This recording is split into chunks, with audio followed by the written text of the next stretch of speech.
Good morning बच्चों।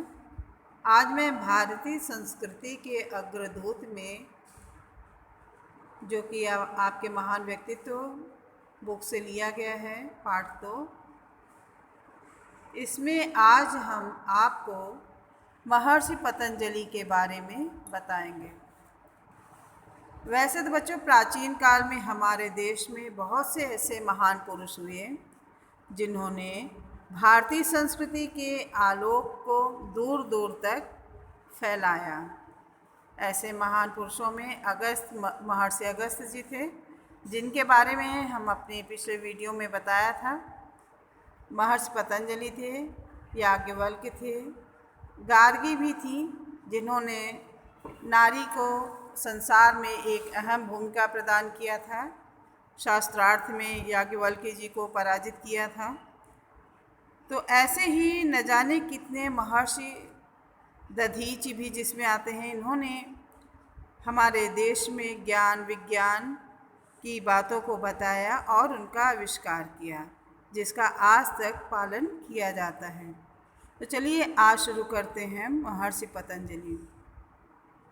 महर्षि पतंजलि प्राचीन भारत के प्रतिष्ठित विद्वानों में से थे।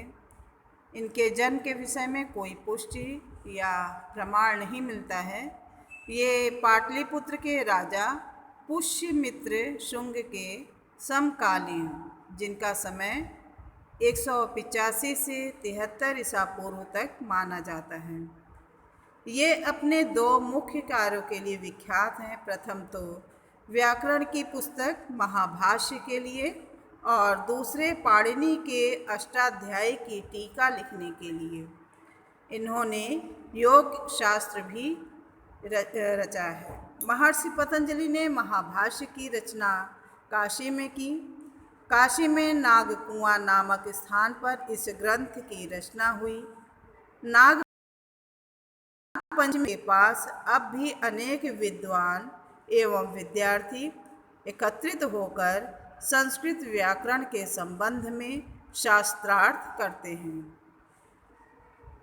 महाभाष्य व्याकरण के ग्रंथ हैं, किंतु इसमें साहित्य, धर्म, भूगोल, समाज, रहन सहन आदि भी संबंधित इसके संबंध में भी तथ्य मिलते हैं। महर्षि पतंजलि की मृत्यु के 200-300 साल बाद इनकी पुस्तक गायब हो गई थी, क्योंकि उस युग में छापने की मशीन नहीं थी। हाथ से लिखी पुस्तकों की एकाध प्रतियां होती थीं। आज से लगभग 1100 वर्ष पहले कश्मीर के राजा जयादित्य ने बड़े परिश्रम से इस पुस्तक को खोजा। उन्होंने पूरी पुस्तक लिखवाकर अपने राज्य में उसका प्रचार करवाया। तब से आज तक इसकी पढ़ाई होती चली आ रही है। जो आपकी संस्कृत में व्याकरण पढ़ते हैं, उसी समय से चला आ रहा है। आज जो महाभाष्य का ज्ञान नहीं रखता, उसे संस्कृत भाषा का मर्मज्ञ नहीं समझा जाता। पतंजलि ने संस्कृत भाषा को वैज्ञानिक स्वरूप प्रदान किया। प्राचीन काल में विश्व के किसी भी देश में व्याकरण का ऐसा विद्वान न हुआ था, न हुआ है। महर्षि पतंजलि उन महान पुरुषों में से एक हैं जो देश में जन्म लेकर भी पूरे विश्व के हो गए हैं। पूरे विश्व में महर्षि पतंजलि की इस महाभाष्य का प्रचार प्रसार होता आया है और ये बहुत ही आदरणीय माने जाते हैं पूरे विश्व में।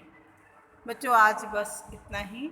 नेक्स्ट याज्ञवल्क्य जी के बारे में आपको बताएंगे। तब तक के लिए धन्यवाद।